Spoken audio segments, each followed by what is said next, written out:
সবাই কেমন হোলি কাটালে? সত্যি কথা বলতে তোমাদের কাছে আর একদমই আশা হচ্ছে না, তার জন্য আমি খুবই দুঃখিত।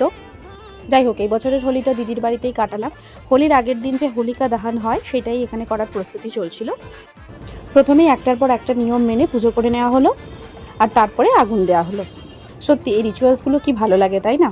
তার পরের দিন সকালে হোলির ফটোশ্যুটের জন্য এই কমলা শাড়িটা কালো ব্লাউজ দিয়ে পরেছিলাম, আর সাথে পরেছিলাম এই পলাশ জুয়েলারি সেটটা। কম্বিনেশনটা কি দারুণ, তাই না? আর এটা হলো আমার ফাইনাল লুক, কিরকম লাগছে জানিও। তারপর নিজেদের মধ্যে একটু ফেক হোলি খেলা শুরু হলো। এই একটা দুটো দিনই আমরা সবাই নিজের জীবনের সব ব্যস্ততা ভুলে গিয়ে একসাথে হতে পারি, তাই না? চারদিকটা খুবই রঙিন হয়ে ওঠে। এইসব আদিক্ষেতের হোলি খেলা বাদ দাও, চলো আসল হোলি খেলা শুরু করা যাক। এই হচ্ছে আমাদের আসল ছবি। এরকম না হলে কি আর হোলি খেলা জমে? আর এই ক্যাম্পাসে সবাই ভীষণ ফ্রেন্ডলি, কিভাবে যে একে অপরের সাথে মিশে গেল বোঝাই যাবে না। সবাই ভূত সেজে চারদিকে ঘুরে বেড়াচ্ছিলাম। মাঝে মাঝে বিভিন্ন খাবার আয়োজনও রাখা হয়েছিল।